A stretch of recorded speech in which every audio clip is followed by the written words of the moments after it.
Un saludo para todos.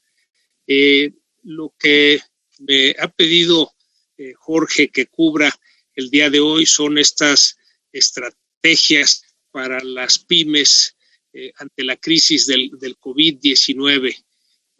Lo que voy a hacer es un repaso de cómo está la situación de la crisis y luego algunas recomendaciones para la empresa. Como comentaba Jorge, las pymes pues tienen mucha más flexibilidad, entonces a veces en estas crisis resuelven mucho más rápido, mucho más fácil la situación que las grandes empresas, que si bien es cierto, como decías Jorge, algunas tienen líneas de crédito suficiente para poder sobrevivir, pero no necesariamente eso quiere decir que a largo plazo seguirán sobreviviendo. Entonces, esto es lo que vamos a platicar de acuerdo con lo que me han pedido que el día de hoy comparta con ustedes. Voy a compartir la pantalla. Me dicen si...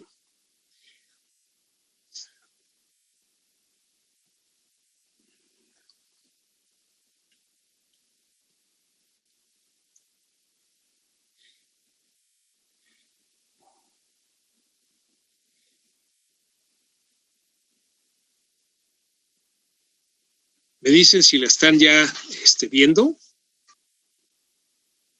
Sí, ya se ve. Sí, perfecto. Muy bien, entonces, este es el...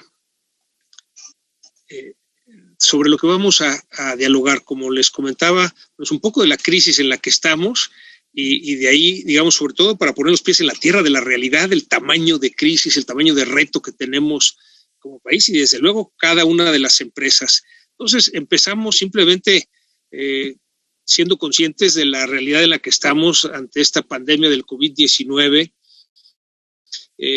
Más de hecho ya rebasamos las 76,000, este es de hace 2 días. México en el 4º lugar en número de decesos. De hecho ya rebasamos también el 1,000,000 de decesos a nivel mundial. Entre 5 países tenemos a la mitad de esos decesos.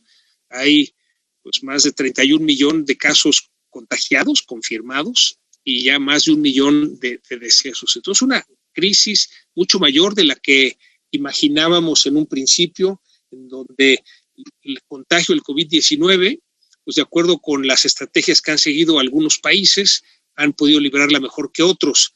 Hay que ser conscientes que algunos de los países que habían salido bien del confinamiento, como es España, Francia, a la hora de no tanto la reactivación económica como la reapertura social, han tenido un brote que es todavía mayor al que tenían. Entonces, esta reactivación económica y reapertura social hay que hacerla con mucho cuidado y sobre todo con mucha responsabilidad. Entonces, estamos ante una situación en donde tenemos que combinar. Al principio de la pandemia pensábamos que nos íbamos a confinar a lo mejor un par de semanas o 3 semanas y luego ya regresábamos a la normalidad. La realidad es que llevamos 6 meses y todavía faltan unos 12 meses aproximadamente para que exista una vacuna. Esto quiere decir que en esta reactivación económica, que en esta reapertura social, tendremos que convivir con la existencia del COVID. Y vamos a ver qué cuidados tenemos que tener las empresas, qué acciones tenemos que tomar para precisamente librar esta crisis. En primer lugar, esta crisis de salud. Esta crisis ha pegado de manera diferente a los distintos sectores. Ya comentaba Jorge al inicio sobre esta parte del turismo, y es la industria que más ha sido golpeada en esta crisis del COVID. Desde luego la industria de aviación, la automotriz, la construcción, algunas áreas de la manufactura, y luego empezamos a ver algunas que no les ha afectado tanto, como los servicios financieros, la educación, petróleo, agricultura, y otros que han sido muy favorecidos, empezando por el comercio electrónico, todas las tecnologías, la parte de alimentación, de farmacéuticas, de todo relacionado con la salud. Entonces, a pesar de que veremos cifras de la caída en la economía, hay que ser conscientes que esta caída es diferente dependiendo del sector y dependiendo de la geografía. Vemos, por ejemplo, que dentro de esta crisis hay ganadores. Uno muy claro es esta plataforma digital Zoom en la cual nos estamos comunicando, que ha tenido un crecimiento espectacular a partir precisamente de la crisis del COVID. Y hay muchas industrias que han crecido, desde luego otras han caído de manera importante. En general, las predicciones es que va a haber una caída de la actividad económica en todo el mundo. Lo que se prevé para este año es una caída a nivel mundial del 3% de la actividad económica, es decir, del Producto Interno Bruto. Vemos algunas de los pronósticos, Estados Unidos cayendo un 6%, Latinoamérica 5%, Europa 7%, en fin, todos los países en todo el mundo cayendo la actividad económica en el 2020, pero también vemos que todos los países en el 2021 tienen una recuperación económica. A nivel mundial del 5.8%, vemos en los Estados Unidos 4.7%, Latinoamérica 3.4%, es decir, estamos ante una crisis temporal, donde lo que tenemos que hacer es sobrevivir esta crisis de liquidez, esta etapa de vacas flacas, para en el 21, en la medida que esta reactivación económica continúe, estemos en condiciones de aprovechar las oportunidades que se presentan. El tamaño de la caída en la actividad económica es brutal. Simplemente para ponerlo en perspectiva, nos dijo el INEGI una caída en el segundo trimestre del 18.9, luego le corrigieron a 18.7. La verdad que para propósitos de lo que nosotros ocupamos es más que suficiente esa precisión. Si recuerdan la crisis mundial del 2008-2009, estamos ante una caída que es más del doble de lo que fue esa crisis financiera mundial del 2008-2009 y también más del doble de la crisis financiera, crisis económica que tuvimos en México tras la devaluación del 94 y la crisis del 95. Esa es la profundidad de la crisis en las que nos estamos sometiendo. Y desde luego esto ha generado una crisis de empleo. Hemos perdido más de 1.100.000 empleos y esto simplemente en el periodo de marzo a julio. O sea, en 5 meses perdimos más de 1 millón de empleos. Si bien es cierto que en enero y febrero hubo generación de empleo, igual que en agosto, empieza a haber generación de empleo, este es solo el 8% de lo que se perdió. Quiere decir que a este paso nos tardaríamos un año en recuperar el 1 millón de empleos que hemos perdido.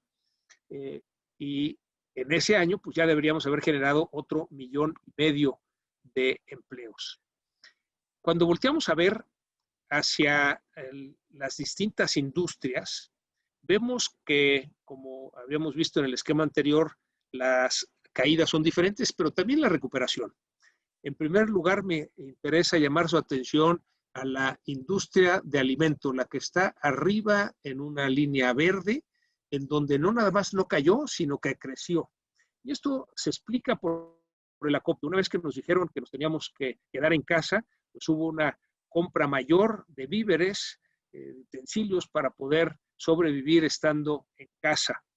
En esa misma gráfica, en el otro extremo, pues vemos lo que sucedió con la industria de la aviación, con la industria del turismo, que son las que más cayeron.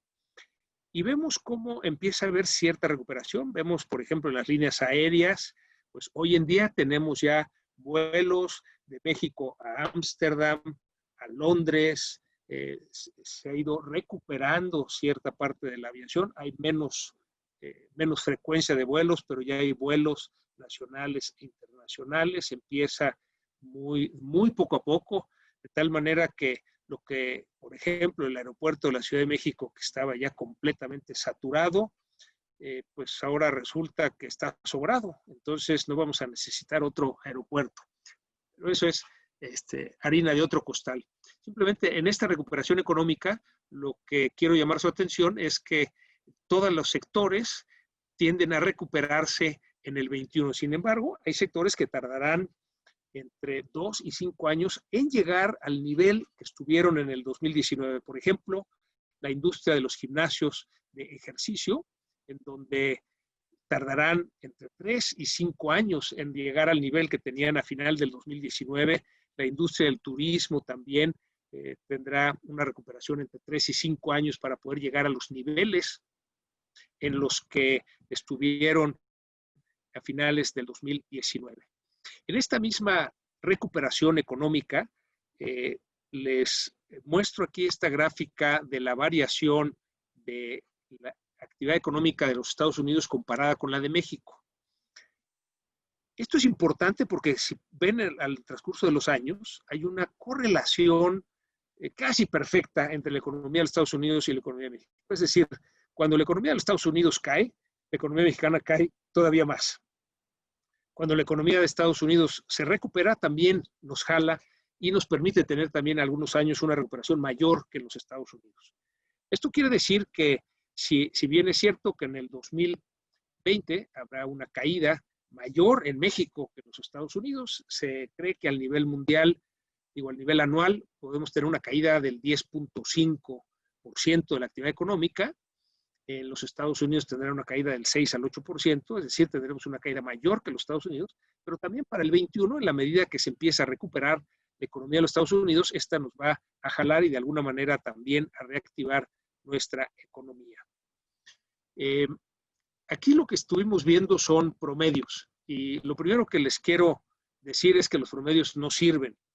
Estos promedios son como dicen los regiomontanos. El día de ayer estuve en Monterrey y dicen, bueno, el clima en Monterrey en promedio es muy bueno, que unos días está a 0 grados y otros días está a 40 grados.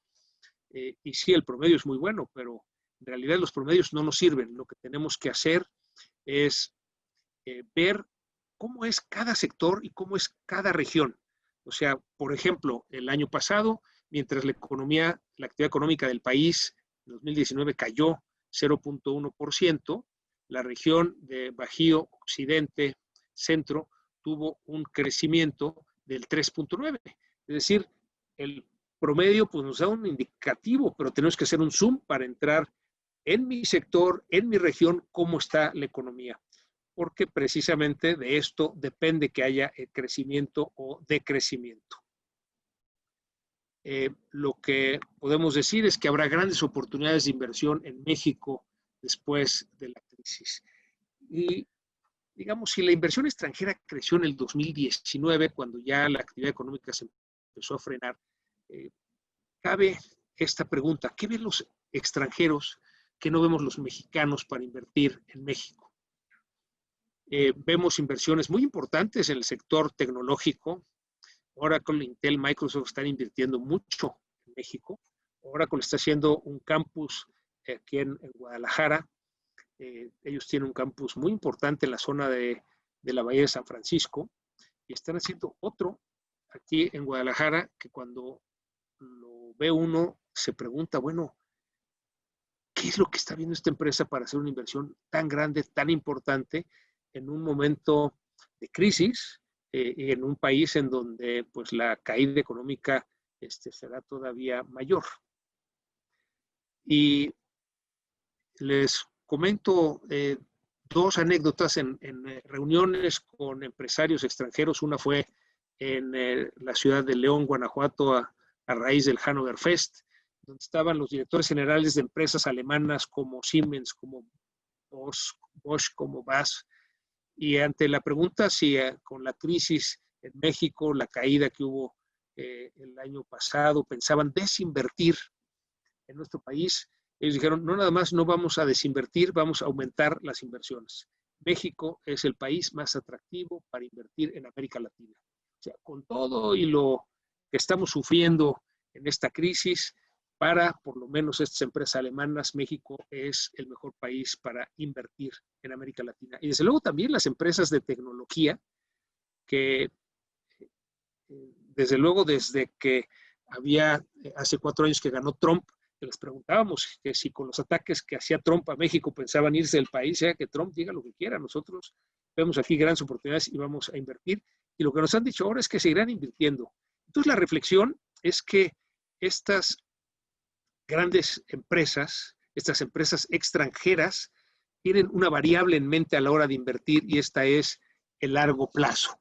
En México caemos demasiado en el cortoplacismo y esto nos impide ver oportunidades que hay de desarrollo en el país. Y entonces aquí, después de esta introducción a cómo está el entorno de la crisis, vamos a hablar de recomendaciones para las empresas. Vamos a aterrizar esto. ¿Qué es lo que podemos hacer tú y yo ante esta realidad para nuestras empresas?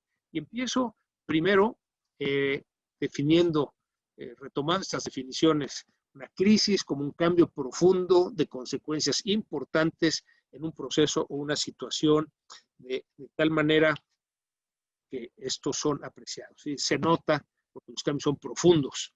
Y la crisis económica son los periodos en los cuales una economía afronta dificultades durante un tiempo prolongado, justo en lo que estamos viendo. Y aquí hay que aislar, pues siempre hay subidas y bajadas en la economía, pero también reconocer que hemos superado crisis anteriores y que vamos a salir adelante también de esta crisis.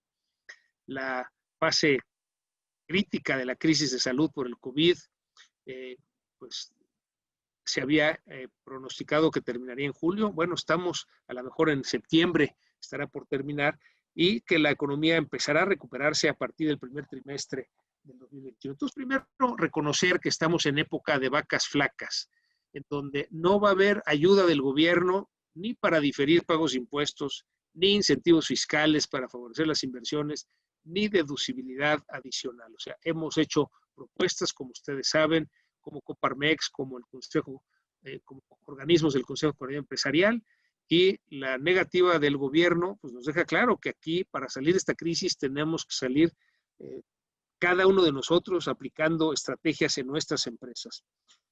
Reconocer que estamos en una época de vacas flacas, esto quiere decir que va a pasar la crisis, es decir, necesitamos esa visión de largo plazo y saber que estamos en este periodo de crisis que el objetivo es sobrevivir. Y hay varios aspectos que tenemos que cuidar para sobrevivir durante esta crisis. La primera es cuidar a los colaboradores. Y aquí una misión que tenemos los empresarios es mantener las fuentes de trabajo. Tenemos que cuidar a los colaboradores, es decir, no hacer recortes de personal a menos de que esté en riesgo el que se pierda toda la empresa. En ese sentido, el estar cerca de los colaboradores. Algo de lo que hemos aprendido en esta crisis es que, si bien es cierto que muchas de las sesiones son virtuales, digamos, para todas las empresas, estamos trabajando desde casa, tenemos que estar cerca de los colaboradores. Entonces hay varias prácticas que se han descubierto en esta pandemia que son muy útiles para acercarnos a los colaboradores. Por ejemplo, dado que cada quien está trabajando desde su casa, el tener una sesión diaria en la mañana, una especie de kick-off, cómo estás, qué es lo que vas a hacer en el día, y también con esto ver qué frutos hubo del plan del día anterior. Si tenían comunicación con sus colaboradores cada trimestre, ténganla cada mes; si la tenían cada mes, ténganla cada semana, de tal manera que hay una mayor comunicación. Han sido muy exitosos estos webinars en donde la dirección de la empresa transmite a sus colaboradores, cada quien en su casa, cómo va la empresa, cuáles son los retos, se comunican las estrategias que se van a seguir, y eso permite que los colaboradores tengan esta certeza de hacia dónde vamos, qué rumbo tomamos. Hay algunas empresas que han tenido que, ante esta crisis, plantear jornadas reducidas. Han tenido que manejar ingresos variables de acuerdo con resultados. Sabemos de empresas que han reducido el 30% de los salarios, una que redujo al 50%, otra que redujo primero al 50% y luego alterna cada 15 días a los colaboradores, de tal manera que es una reducción del 75% del salario original. Este es el caso de un gimnasio que, como no tiene casi quienes asista, pues han tenido que reducir sus gastos. Son medidas temporales, hay que aguantar este paso de la crisis. Y desde luego saber pedir ayuda. Hay que aprovechar este tiempo. Muchos empresarios nos han comentado, pues es que no tengo suficiente trabajo, han bajado las ventas.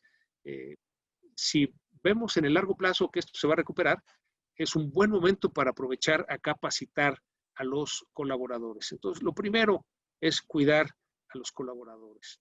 Desde luego, en este sentido hay recomendaciones sanitarias importantes. Primero, como ciudadanos, lo más posible, quédate en casa, sal solo lo necesario, usa cubrebocas y careta o lentes, lávate las manos, usa gel y ten máximo cuidado en tianguis y en transporte público. Con respecto a las empresas, si estás trabajando desde casa, desde luego los mismos cuidados, de solo salir a lo necesario y usar cubreboca cada que salimos.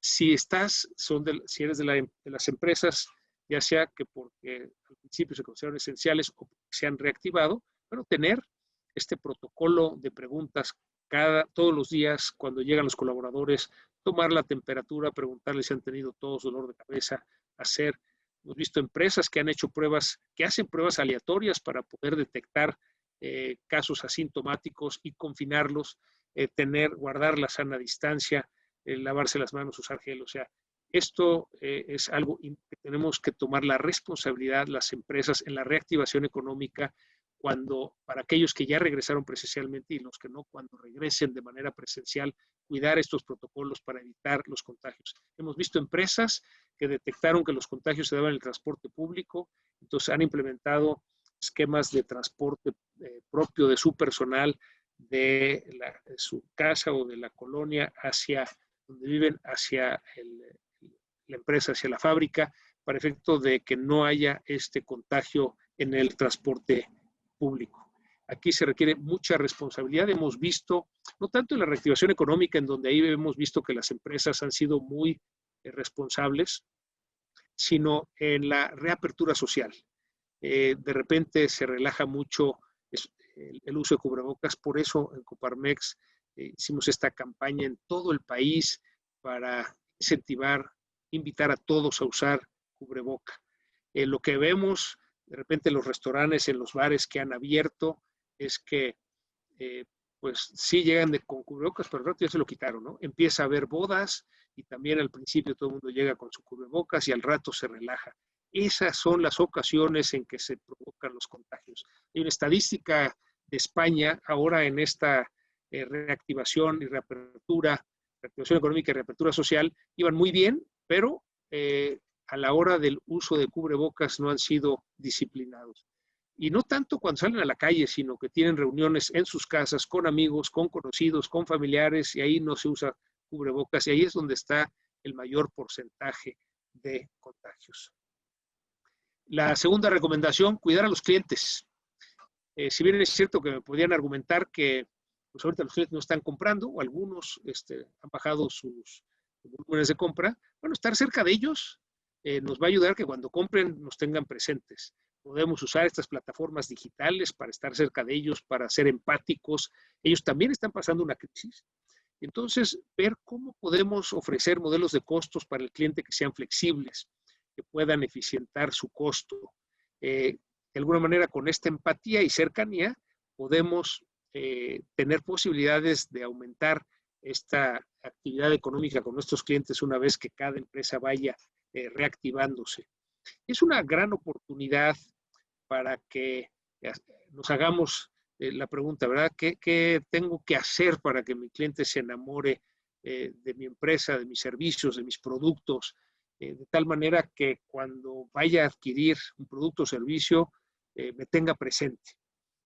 Algo que hemos visto que ha sido muy importante es darle algunos servicios gratuitos durante la crisis. Si veamos esos servicios que a lo mejor no son muy costosos para nosotros, pero para el cliente le pueden significar la diferencia y dar esos servicios de manera temporal, de manera gratuita durante esta crisis. La tercera recomendación, y ahí es donde el espíritu empresarial se hace más importante, ser innovadores. En épocas de crisis también surgen oportunidades y es nuestra oportunidad de desarrollar nuevos modelos de negocio.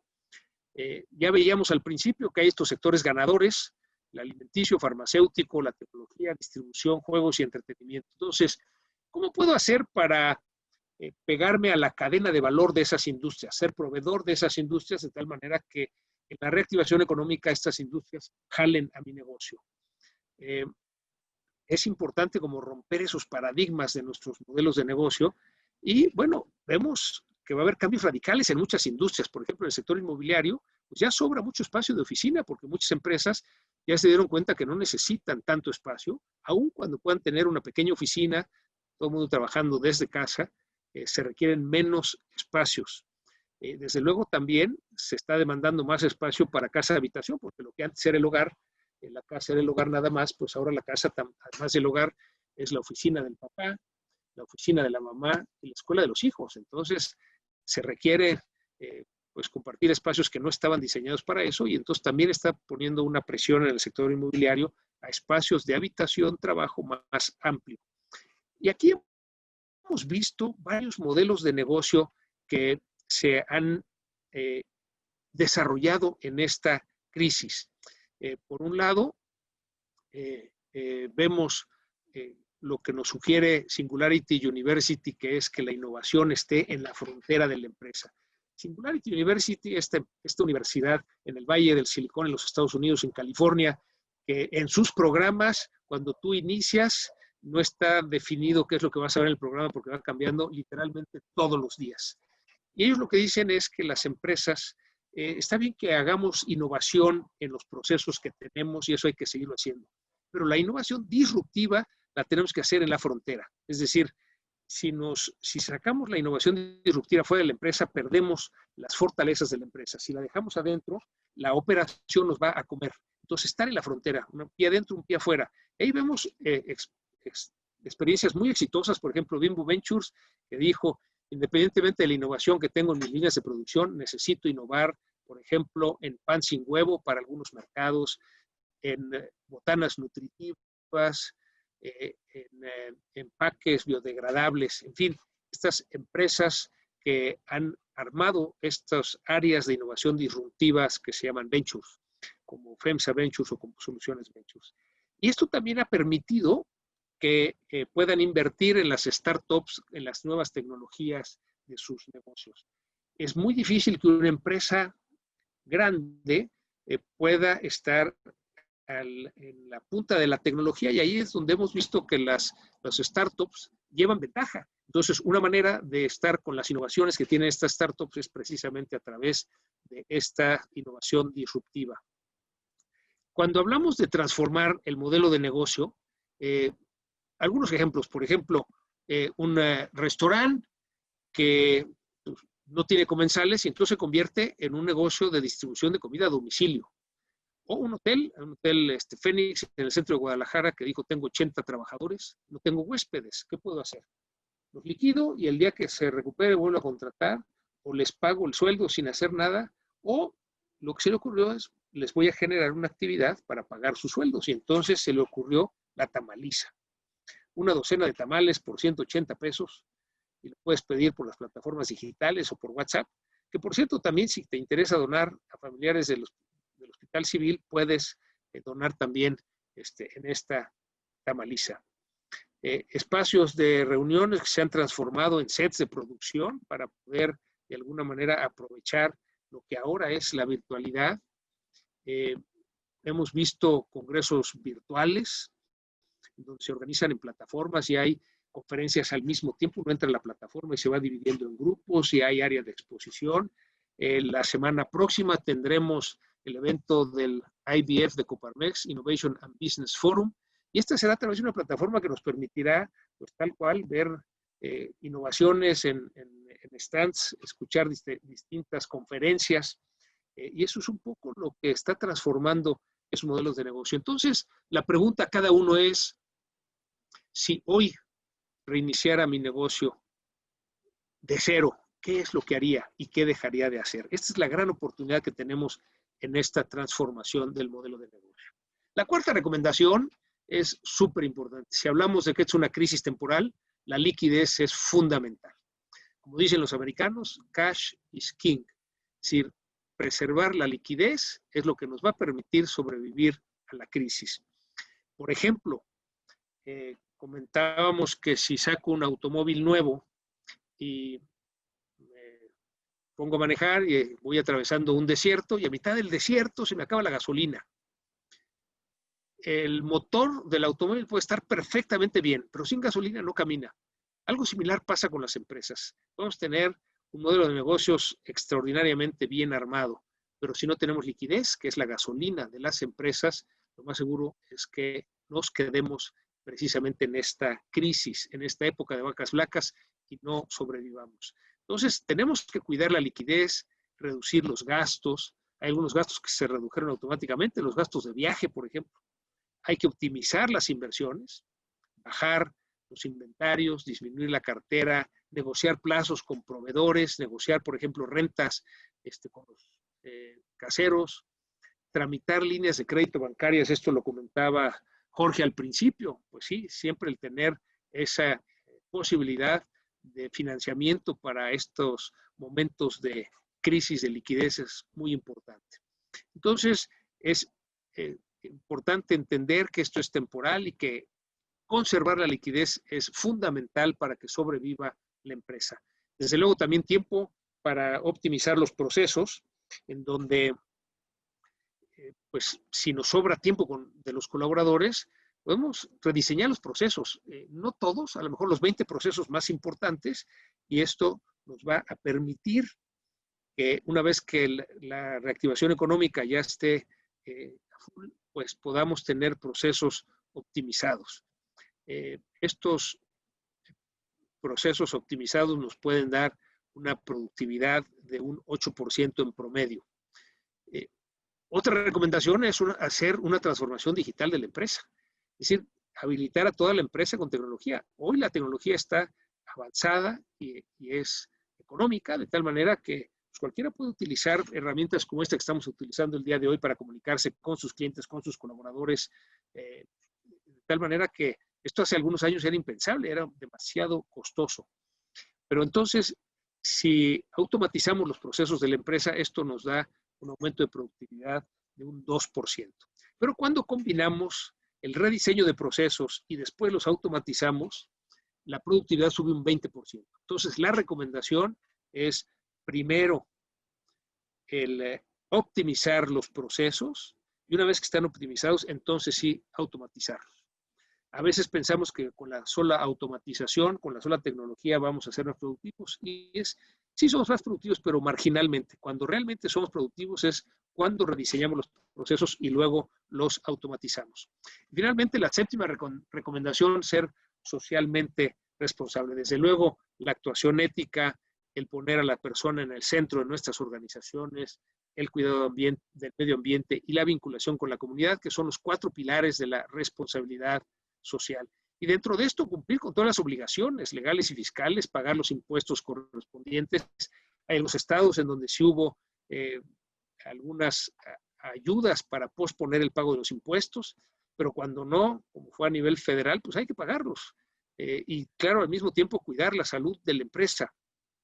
Desde luego, pagar a tiempo a los colaboradores. Si no tenemos suficiente tiempo, suficiente dinero, bueno, pues hablar con la verdad, negociar jornadas reducidas, una disminución del salario de manera temporal, igual negociar con proveedores para efecto de tener mayores plazos.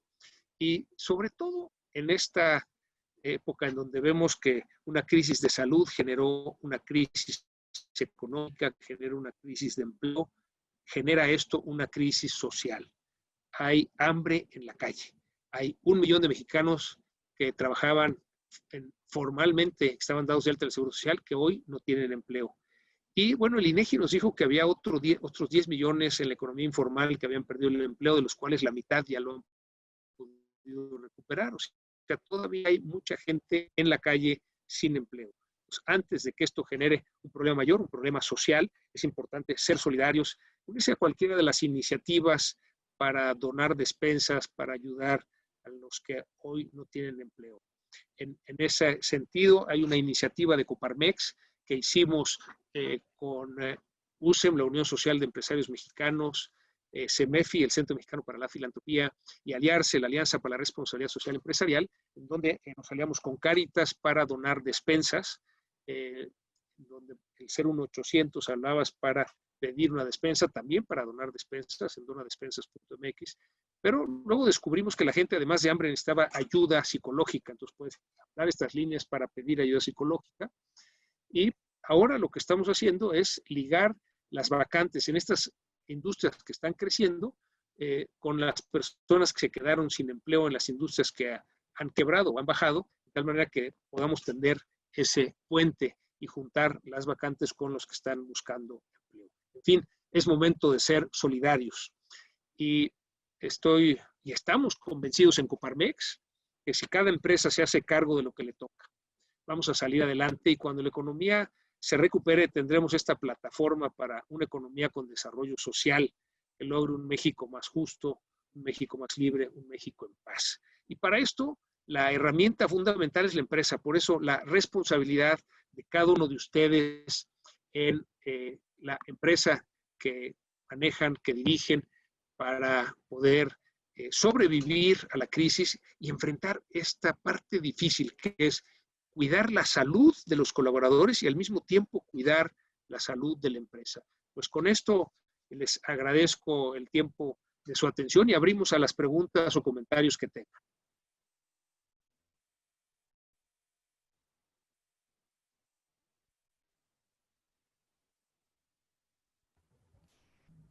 Muchísimas gracias, Pepe. Fíjate que ahorita que mencionabas estos puntos pues vamos a decir, de ayuda, me gustaría que los que tengan algunas preguntas vayan poniéndolas en el chat, y aprovechando este momento para comentarte que dentro de los estímulos de todos los países, México pues fue no sé si el más bajo, pero sí definitivamente estuvo entre los más bajos. Cuando vemos Japón, Estados Unidos andaban en el 13, 20% del Producto Interno Bruto, pues es un abismo, ¿no? De lo que es el apoyo, considerando que saben que el empleo pues lo generan las empresas, y si apoyas a las empresas pues el empleo no se cae. Aquí también en Sinaloa, a los que estamos aquí ahorita en Sinaloa, y saludo a Juan de Dios Barba, a Gabriel Igartúa, que aquí está con nosotros, a los que estamos aquí en Sinaloa, pues el apoyo ha sido también nulo, ¿no? En cuanto a la agricultura, en cuanto a la pesca, pues el gobierno federal realmente la frase que dijo, pues si la empresa se pierde, que se pierda, ¿no? Está la situación complicada en el sentido de que estábamos acostumbrados a tener un apoyo gubernamental pues del diésel. La flota camaronera y pesquera pues está realmente en un aprieto, porque pues está compitiendo contra Ecuador, contra Estados Unidos, que traen 3 veces más barato el insumo básico, que es el diésel, ¿no? En la agricultura, pues ni se diga, ¿no? Los apoyos de Canadá, de Estados Unidos y de otros países, pues son abrumantes comparados con los que tenemos aquí. Entonces ahí viene el punto, yo creo, también, bueno, y el turismo, Gabriel, que nos acompaña de la Comisión también de Turismo, se le invierte muchísimo dinero a promocionar ciudades, países, y aquí como que creemos que pues solito se va a lograr, ¿no? O sea, Fonatur, ProMéxico, muchos de los organismos, Pepe, que pues venían a aliviar un poco, ¿no? Pues esta falta de promoción, pues ahorita están liquidados, ¿no? Entonces, ¿qué más hace falta como empresa que realmente está sola? No sé si también Gabriela ahí que nos está acompañando, el turismo, pues como bien lo dicen, es el que más ha sufrido. ¿Y qué viene? Va a venir una promoción muy fuerte, ¿no? De otras ciudades, de otros países, a querernos ganar ese poquito turismo, ¿no? Que se va a estar moviendo en todo el mundo, y cómo le podemos hacer, ¿no? Sí, tienes mucha razón, Jorge, y las cifras en cuanto a, digamos, lo que ha apostado los distintos países para reactivar su economía son muy contrastantes. Después de la Gran Depresión del 29, los países aprendieron que para salir de una crisis tan profunda se requiere la actuación del Estado. Y vemos cómo Alemania invierte el 30% de su Producto Interno Bruto, los Estados Unidos un 14%, pero también vemos a Perú con un 12, a Chile con un 6, a Guatemala con un 3, México menos del 1%. La postura del gobierno ha sido muy clara que no van a dar recursos para la reactivación económica, que solo van a repartir dinero a los pobres. Y además eso hemos visto en la historia reciente, en las últimas décadas de nuestro país, que eso los hunde más en la pobreza. Desgraciadamente, aún con la mejor intención de ayudarlos a salir de la pobreza, los hace dependientes. Entonces, en ese sentido, Jorge, ojalá que el gobierno sí apostara a la economía, y vemos algunos gobiernos estatales que lo han hecho, que dan créditos a las empresas con 6 meses de periodo de gracia, una tasa muy baja y pagos a 24, 36 o 48 meses. Pero el gobierno federal ha decidido no dedicar recursos a la reactivación económica y cada empresa se rasque con sus uñas. Entonces, tenemos que recibir ese mensaje y tomar la responsabilidad. Cada uno de nosotros tenemos que salvar nuestra empresa. Y en ese sentido, bueno, si hay mucha cancha de lo que podemos hacer, claro, sería mucho más fácil si el gobierno nos diera créditos, por ejemplo, sería más fácil si nos permitiera en esta crisis de liquidez posponer pago de impuestos, sería más fácil si nos devolvieran los saldos a favor del IVA y de otros impuestos, sería más fácil si nos pagaran aquellos proveedores del gobierno, porque son medidas que ahorcan a las empresas al quitarles la liquidez. Pero lo dijiste muy bien, Jorge, esa es la realidad que vivimos en nuestro país. Entonces, por un lado, como estamos insistiendo en estas propuestas, afortunadamente han caído en tierra fértil en algunos estados, pero seguiremos insistiendo para que el gobierno federal participe y de esta manera podamos salir más fácil de la crisis con esta reactivación económica.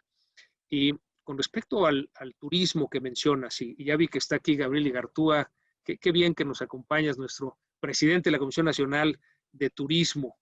Estaba en una reunión de turismo, y esto es algo que hemos comentado mucho con Gabriel, cómo el turismo está teniendo que reinventarse, ¿no?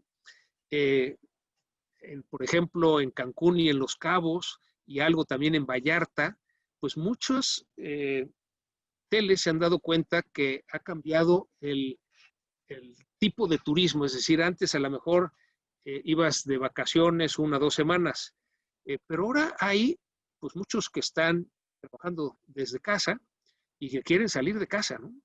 Entonces hemos visto ofertas muy atractivas para irte a un hotel a trabajar, es decir, y hay pues ya no sé si llamarles turistas de trabajo, cómo les llamen, nos podrá decir Gabriel, pero que pues tal cual nos comentaba el testimonio de un canadiense que lleva 2 meses en Los Cabos y que está encantado. Y dice que antes lo hizo en Miami, pero que en Miami no hay el cuidado para que no haya contagios. Entonces estaba encantado de estar en Los Cabos, en donde hay un entorno cuidado, en donde puede trabajar y al mismo tiempo pues también estar en un ambiente más agradable, descansar un poco, en fin, esta transformación del modelo de negocio, ¿no? En donde, pues, vente a trabajar al hotel, no es algo que hubiéramos pensado antes de la pandemia, ¿no? Entonces, sí se requiere en todos los sectores, pero especialmente en el turismo, que es el más golpeado, de nuevos modelos de negocio.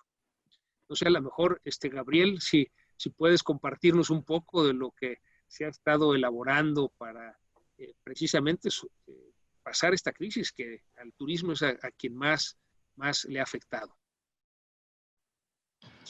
Muchas gracias, Pepe, y te saludo con mucho gusto y felicidades por esa presentación que fue muy ilustrativa, aunque no podamos hablar de las cosas más positivas, pues sí, vivir nuestra realidad es hoy algo que nos obliga a sobre todo ver qué es lo que podemos hacer, como bien lo decías, reinventarnos. Jorge, me da mucho gusto saludarte, muchísimas gracias por la invitación y a todos mis colegas mazatlecos, ciudad hermosa en la que viví muchos años.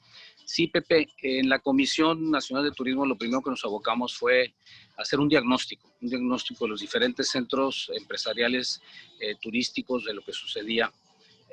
Este diagnóstico arrojó 6 o 7 puntos muy importantes y uno de ellos es la conectividad que hoy tiene a la industria pues en jaque y si bien hay destinos turísticos como el caso de Mazatlán y el caso de Puerto Vallarta, que la conectividad terrestre nos ayuda a mantener la línea de vida, sí es muy importante entender el compromiso que existe en los rubros de promoción. La ausencia del CPTM y el utilizar estos recursos para una obra faraónica que es por demás inútil. Si se descuida lo que es la base de la infraestructura turística que genera el flujo turístico, y se deja caer a los niveles de riesgo como se está dejando en estos momentos por falta del apoyo del Estado, cualquier inversión que hagas en obras nuevas no va a tener éxito. Y es lo que va a suceder con el Tren Maya, independientemente de lo controversial que está sucediendo. Yo coincido contigo, Pepe, hoy la reinvención de los productos turísticos y acoplarnos, sobre todo siendo muy específicos en que los protocolos lo que son es seguridad y confianza, no es una panacea, es un paliativo. Es lo que, como lo decías del ejemplo del turista en Cabo San Lucas, es lo que está marcando la diferencia con otros destinos turísticos. Vimos al presidente de República Dominicana salir a declarar que el gobierno, el Estado iba a garantizar vía un seguro la salud de la gente o quien se contaminara en República Dominicana o sus gastos y arreglar. Después se dijo, no sabemos cuáles son las condiciones. Lo que sí sabemos es que esta es una salud que se ha convertido en una crisis económica y está en gran riesgo de convertirse en una crisis social. Así como pusiste el ejemplo de este turista que va a trabajar a Cabo San Lucas, yo creo que ahorita la mayoría de los niños que están en la escuela virtual podrían irse a los centros, a los hoteles. Vamos adaptando a los clubes de niños o alguna aula que parezca una aula virtual con aire acondicionado, con la sana distancia, pues con los amenities que necesiten. Yo creo que hoy los niños mandan en las familias y es una de las situaciones que hemos estado trabajando en lo particular en tu hotel, en su casa aquí en Puerto Vallarta, y ha estado teniendo un excelente resultado. El tener un excelente internet, eso ya una gran necesidad. Y así empezar a ver cuáles son los cambios que tiene que haber también con los menús los buffets asistidos, manejo de los restaurantes que nos los pusieron al 50%, y ya no se diga pues las ocupaciones que pues con los 50% autorizados y en algunos estados el 40%, pues no dan ni el punto de equilibrio. Yo, como tú lo decías y coincidimos, mantener la planta productiva, mantener el empleo es el compromiso que hemos tenido, pero también tenemos que buscar las opciones y las avenidas de ingreso, y yo creo que en el sector turismo sí tenemos que reinventarnos. Es un sector que yo les digo, sin ser fatalista, que está al borde de la extinción y jamás volverá a ser, o yo no veo que en los próximos 6 años pueda volver a retomarse con la regularidad o nueva realidad que le llaman, como debería de ser. Entonces estamos ante un gran reto, las industrias turísticas, los destinos turísticos. Les quiero comentar que estamos en la fase final del análisis de firmar una alianza con el CENET y Coparmex, en el cual coincidimos precisamente en los 6 y 7 puntos. La promoción es un factor muy importante, Jorge, y no dependemos hoy en día más que de nuestro impuesto al hospedaje. Entonces, ¿qué tenemos que hacer? Tenemos que hacer que nuestros fideicomisos o OCBs sean muy eficientes y que todas las medidas que se tomen o decisiones que se tomen para las campañas de promoción, publicidad y relaciones públicas tengan esquemas de medición muy claros para que el retorno de inversión se genere en visitantes para que este 3% crezca. Cancún maneja una fórmula muy interesante que es su propio consejo de promoción turística. Yo creo que si empezamos a formar, en lugar de tener fideicomisos OCBs, consejos de promoción turística con esa finalidad, y podríamos unirnos a un paraguas y formar un Consejo Nacional de Promoción Turística propio, privado, de los sectores generados por el 3%, tendríamos una gran capacidad de hacer campañas con un poder adquisitivo más fuerte que si Mazatlán compra hoy en Expedia o en Google y luego Vallarta, vamos llegándole a Google con una campaña que beneficie y que sea en particular beneficio para los destinos turísticos, pero que lo compremos a nivel unidos y global. He platicado mucho con Braulio Arzuaga, quien es el presidente del CENET, y con nuestro presidente Gustavo Díaz Walter, quienes han tenido esta visión de unificar los criterios de estos dos grandes organismos. El CENET, que es el Consejo Nacional de las Empresas Turísticas, pues reúne a todas estas empresas e industrias, incluyendo líneas aéreas, y también genera una posibilidad de apertura de diálogo y de gestión ante las líneas aéreas. Hoy la conectividad aérea es un factor muy importante, tanto el nacional como el internacional. volcarnos y voltear a ver el turismo nacional, pues ya es una norma que desde el 2008 se viene dando después de la H1N1. Y definitivamente pronto a través de la comisión, ustedes han visto el número de invitados, espero en la comisión del día 8 tener invitado al diputado Alegre, porque sí hay una serie de iniciativas que mandó que con un pequeño esquema de afinación podrían ser muy benéficas, y pues no podemos pedirle al gobierno nada, como decías tú, Pepe, y menos un secretario de turismo que hoy no tiene la mínima posibilidad, y quiero comentarles, yo mantengo una relación y una amistad personal con Miguel y no entiendo cómo se mantiene ahí o está ahí lastimando su imagen y todo lo que ha generado en su historia, cuando no le dan el mínimo presupuesto ni la mínima capacidad de decidir. Ahorita estamos volcados a través de la Secretaría de Turismo en generar un esquema de gestión, trabajando con el subsecretario Hernández Haddad, y llevamos muy avanzado. Estamos también enfocados a manejar con la Asociación Mexicana de Bancos créditos, porque hoy el chiste es brincar, aunque sea con un crédito, el 2020. Y les mantendremos informados de los avances que estamos teniendo. Estos se están dando a través de Nafin, de Bancomex y de la banca de primer piso. Entonces esas son las acciones que estamos tomando, Pepe, y eso es, y me pongo a sus órdenes para seguir informándoles e invitarlos a que participen en las juntas nacionales en la comisión. Muchas gracias. ¿Hay alguna pregunta ustedes sobre eso? Muchas gracias, Gabriel, y pues muy interesante que tengamos un gran aliado en Gabriel, casi vecino aquí de Vallarta, esa sinergia Vallarta-Mazatlán, que aunque son destinos que se compiten por el turismo, pero creo que realmente somos complementarios, como tú bien lo mencionas, Gabriel. Aquí tengo una pregunta de Ricardo Suárez para Pepe. Dice, en estos momentos, ¿qué es mejor invertir, en personal, en equipo o en fondos o criptomonedas? Y después de esta respuesta vamos a pasar el uso de la voz a Valeriano Suárez. Yo invertiría más en las personas, en primera instancia. Las empresas, cada día nos damos cuenta que la empresa no es el edificio o las cuatro paredes, la empresa no es la denominación social, la empresa son las personas. Y si invertimos en las personas, por ejemplo, en su capacitación, en la medida que las personas crecen, esto hace crecer a la empresa. Entonces, el apostarle a lo que más vale en la empresa, que son las personas. Desde luego, si hay recursos de sobra, pues ya cada quien decidirá en qué invertir. Yo creo que algo de lo que tenemos que trabajar en nuestro país es hacer un cambio de un paradigma en donde en general hay en México, en todo el país, como esta sensación que nos lleva a tener empresarios ricos y empresas pobres. Tenemos que cambiar el paradigma y tener empresas ricas y empresarios dignos. Y me refiero a empresarios dignos que podamos vivir con el salario que nos pague la empresa.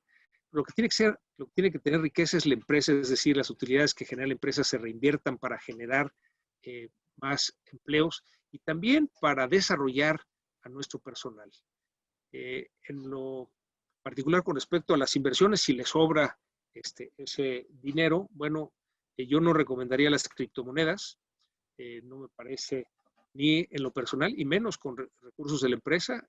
Si la empresa tiene recursos adicionales que utiliza precisamente para cubrir esos picos y valles, bueno, invertido en instrumentos que no tengan riesgo, porque el riesgo ya lo corre la empresa en su operación. Y desde luego que invertir en criptomonedas pues es una actividad de mucho riesgo. A lo mejor alguien que está dedicado a eso que lo haga, pero es así como tratar de, digamos, si vamos al médico, pues confiamos en lo que el médico nos diga, ¿no? Entonces, si vamos a invertir, pues ya vayamos con un experto y que él sea el que nos recomiende. Pero sobre todo no arriesgar el activo de la empresa en inversiones de riesgo, cuando lo que tenemos que cuidar es que la empresa pueda seguir operando. Ya vimos el caso que fue muy sonado en todo el país de Comercial Mexicana, una empresa que operativamente estaba súper bien y que financieramente hicieron unas inversiones de altísimo riesgo que perdieron la empresa, ¿no? Entonces, la responsabilidad del empresario ahí es cuidar estos activos de la empresa y entonces, pues no correr más riesgos de lo que ya como empresa estamos corriendo. Ese sería mi comentario, Jorge. Gracias, Pepe. Y fíjate que a todos, ahorita que comentaste empresa rica, empresario digno, sí hay una denostación a los empresarios que han pues dedicado toda su vida a hacer un patrimonio y que tengan pues un recurso, se les tacha como de alto nivel económico, o sea, como si fuera malo, ¿no?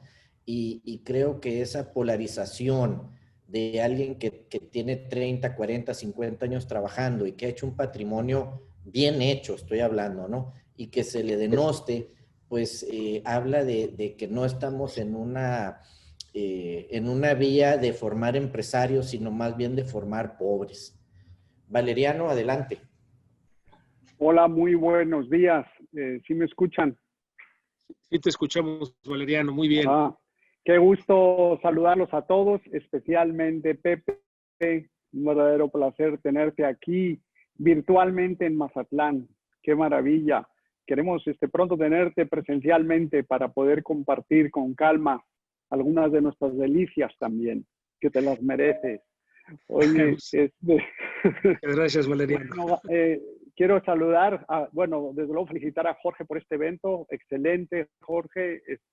La plática estuvo extraordinaria. Pepe, realmente me pareció muy aterrizada, muy congruente y siempre haciendo prevalecer el espíritu del empresario con claridad y con esa responsabilidad social que debemos de tener, ¿no? Entonces te felicito, extraordinaria. Y quiero saludar a Gabriel, que también, Gabriel, un saludo allá a Puerto Vallarta. Y bueno, pues hay que ahora fajarse, ¿no? Ante esta situación tan difícil que nos platicas. Sabes que aquí cuentas con nuestro apoyo en Mazatlán.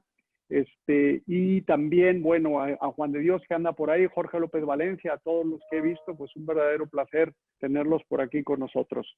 Yo quisiera, Pepe, pedirte si pudieras comentarnos un poquito sobre tu opinión, las perspectivas que ves en relación al proceso electoral en Estados Unidos y qué pasaría dependiendo de quién vaya a ocupar, vaya a ser el próximo ocupante de la Casa Blanca, ya sea el demócrata Biden o si el pueblo estadounidense opta por la continuidad con Trump. ¿Qué repercusiones le ves para nuestro país a nivel político y económico?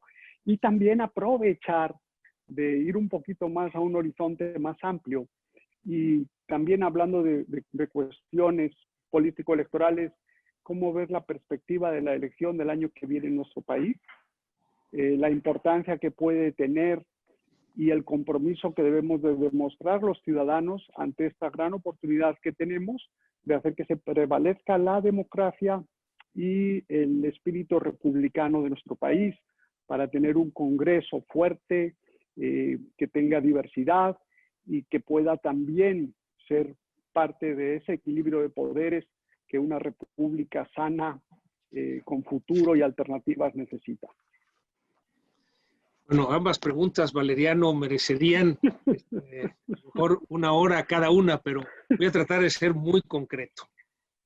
Con respecto a la elección en los Estados Unidos, hace 4 años que ganó Trump, estábamos muy preocupados, Valeriano, porque pues, Trump se dedicaba a atacar a México y como piñata, ¿verdad? De a tiro por viaje nos golpeaba. Entonces tenías preocupación de qué iba a pasar una vez que ganó.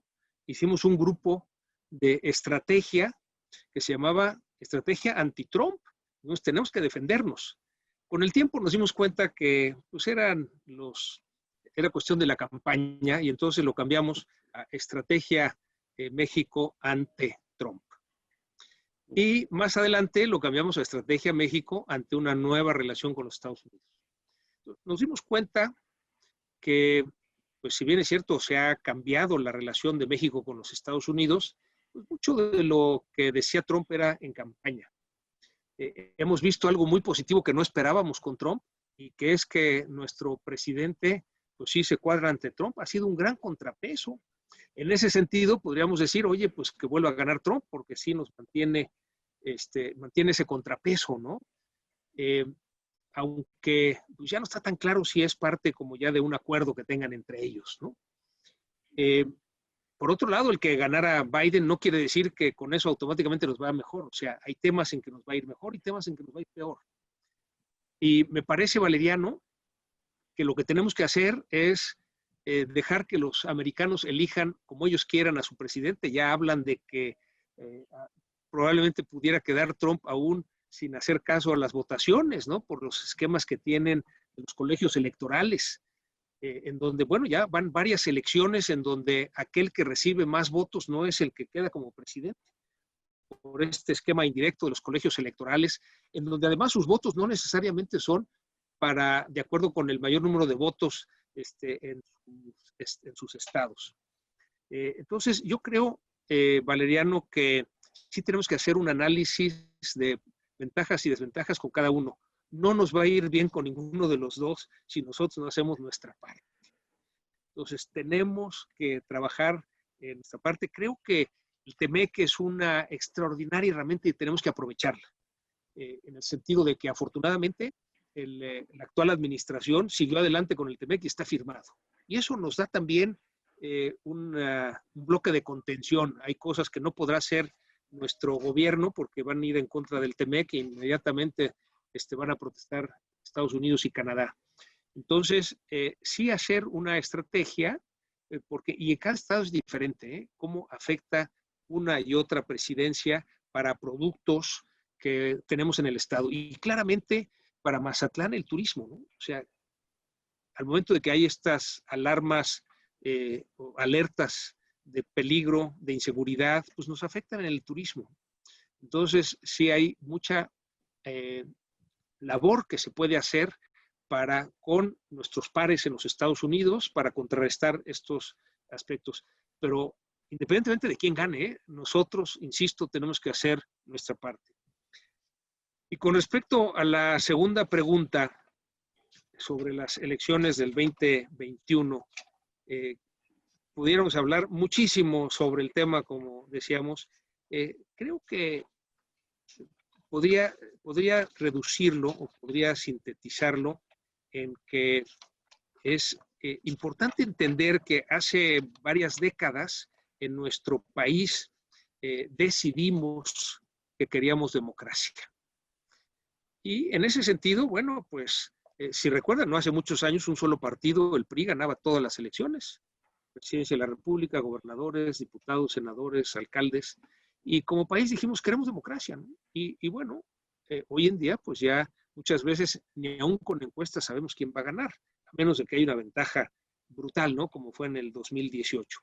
Pero bueno, apareció el IFE, hoy INE, y las elecciones intermedias del 97 fueron las primeras que organizó el IFE. Y también las primeras en las que el partido en el poder, que era el PRI, el entonces presidente Zedillo, pierde el control de la Cámara de Diputados. Y eso establece un equilibrio. Y es un equilibrio que ha sido bueno para la democracia. Y del 1997 hasta antes del 2018, en todas las elecciones, el partido que ganaba en el Ejecutivo no tenía el control de la mayoría de la Cámara de Diputados. Hasta el 2018. Entonces estamos ante una nueva realidad en este avance de la democracia, en donde una fuerza política, Morena, gana el Ejecutivo, pero también gana la mayoría. Podemos argumentar a lo mejor con algunos intercambios de diputados por favores, algunos esquemas con los partidos satélites, pero finalmente deja de ser un contrapeso, sobre todo la Cámara de Diputados. Y bueno, estamos ante una elección la más importante que hemos tenido en el país, ¿no? Con los 15 gobernadores, 30 congresos, 27 congresos locales, 1,900 ayuntamientos, o sea, será muy importante. Y me parece que tenemos 4 retos. No voy a profundizar mucho por el tiempo, pero los dejo sobre la mesa. Primero, el reto de los contrapesos. Necesitamos que el resultado nos ayude a tener contrapesos. En este caso, pues en la parte de la división de los poderes ejecutivo y legislativo. Pero también en el federalismo, en el poder que tiene cada gobernador. Y en ese sentido, qué bueno que 10 gobernadores se salen de la CONAGO para decir, oye, necesitamos un nuevo pacto fiscal. Es algo que como Coparmex hemos pedido, hemos luchado. Segundo reto, tenemos que fortalecer las instituciones. Y bueno, instituciones como el INE, ¿no? Para el proceso democrático electoral. Y hemos visto cómo la actual administración le pega de una de tres maneras a las instituciones. O les baja el presupuesto, como le bajó al INE, y el INE dijo, pues con lo que me des de presupuesto, con esto voy a operar. O segundo, presiona para que renuncie quien la preside y ponen gente a modo. O la tercera, la desaparecen, ¿no? La segunda, bueno, vemos Comisión Nacional de Derechos Humanos, vimos la CRE, pues cómo se apoderan de las instituciones. Y finalmente, el desaparecerlas, ya se mencionó aquí, ProMéxico, la Comisión de Promoción Turística, en fin, instituciones que simplemente las desaparecen. El tercer reto, la defensa de las libertades. Y aquí tenemos que lograr en el proceso electoral, la defensa de la libertad de elección. Y aquí estamos ante un riesgo de compra de votos con todos estos programas sociales en donde hay una superestructura que no es del partido, es del gobierno. Están los superdelegados y luego coordinadores en cada distrito y luego los siervos de la nación repartiendo las tarjetas, tienen censado en cada manzana quién recibe dinero de adultos mayores, personas con discapacidad, jóvenes construyendo el futuro, sembrando vidas, de tal manera que tienen un control del padrón y a partir de estas ayudas, en la compra de votos. Entonces tenemos que defender esa libertad de elección. Y finalmente, la respuesta, el cuarto reto es la participación ciudadana. En las elecciones intermedias, típicamente participamos menos.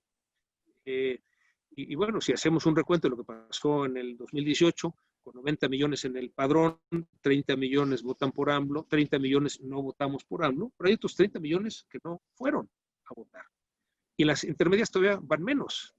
Entonces, si no hay una participación ciudadana en la parte electoral, pues es difícil que se puedan lograr estos contrapesos. Pero la participación ciudadana debe ser mucho más allá de nada más la participación electoral. Debemos participar en organismos de la sociedad civil. Y aquí un llamado, aprovecho tu pregunta, Valeriano. En las democracias avanzadas, los ciudadanos participan entre 5 y 7 organismos de la sociedad civil. En México, los ciudadanos participamos en menos de una. Y cuando la gente pregunta, bueno, ¿en qué puedo participar? Pues mira, puedes participar en la Junta de Colonos donde vives, en la Sociedad de Padres de Familia de la Escuela de tus hijos, en organismos de la sociedad civil dedicados a educación, a la lucha contra la corrupción, a seguridad, en fin, hay muchas causas. Organismos de beneficencia que atienden a niños abandonados, a adultos ancianos, a personas con discapacidad, o también en organismos empresariales como es Coparmex. Entonces, sí tenemos que lograr incidir para que nuestros conocidos, familiares, amigos, colaboradores participen más. Y entre otras cosas, logremos esa mayor participación en la elección del año que entra. Entonces, 4 retos: el reto de los contrapesos, el reto de fortalecer instituciones, el reto de la defensa de las libertades y el reto de la participación ciudadana. Perdón que me he extendido un poco, pero bueno, el tema da para mucho. Muy bueno. Muy bueno. Gracias. Gracias a ti. Muchas gracias, Pepe. Y pues a mí me gustaría resumir la plática muy ilustrativa, muy edificante en el sentido de que nos va a venir a ayudar y que sí hay que mentalizarnos que estamos en esta época de vacas flacas y como pusiste pues los 7 conceptos de cuidar a nuestros colaboradores, a los clientes, ser innovadores, cuidar la liquidez. Y aquí hay algunas empresas pues que sí hay que soltar, como lo dicen, cuando se está hundiendo el barco tienes que soltar cosas y eso es tener liquidez, ¿no? O sea, no hay que quedarnos con activos que no generan y ni modo, hay que sobrevivir. A veces nos cuesta mucho deshacernos de cosas porque creemos que son esenciales y ahorita nos hemos dado cuenta que muchas cosas no son esenciales, que podemos operar con menos y algunos dicen es operar con nada y producir mucho. Lo que también mencionas es la transformación digital y vaya que tu empresa pues es una empresa digital. Habemos muchos muy necesitados de tu tecnología, de tu experiencia. Sí me gustaría, terminando la plática, poder pues hacer un enlace con tu empresa, qué hace tu empresa para todos los que queremos transformarnos y digitalizarnos, ¿no? Porque muchos todavía estamos con el teléfono casi así el que da vueltas, ¿no? Y nos hace falta migrar hacia todo lo que es digital. En el caso de lo que mencionaste, socialmente responsable, efectivamente, pues no podemos hacer negocio si lo hacemos de una manera no ética y no cuidando el medio ambiente y no cuidando pues que dejemos una huella más pequeña. Pues yo te quiero agradecer aquí Paola también, Juan de Dios, Gabriel, Jorge, López, Valeriano, y a todos ustedes que nos han acompañado en esta pues hora 15, que para mí ha sido bastante buena. Me has dado mucho, Pepe, y te agradezco. Y pues vamos a tener la necesidad de tener otra plática, como dijo Valeriano, las preguntas que te hizo son para 1 o 2 horas más, ¿no? Pues agradeciendo a todos, Pepe, pues esta es tu casa y sí, acá te esperamos presencialmente para tenerte como invitado de honor. Muchas gracias, Jorge. Muchas gracias a todos por recibirme este día virtualmente en Mazatlán. Les dejo un abrazo y pues hasta la próxima. Un abrazo a todos. Muchas gracias por acompañarnos. Gracias, hasta pronto.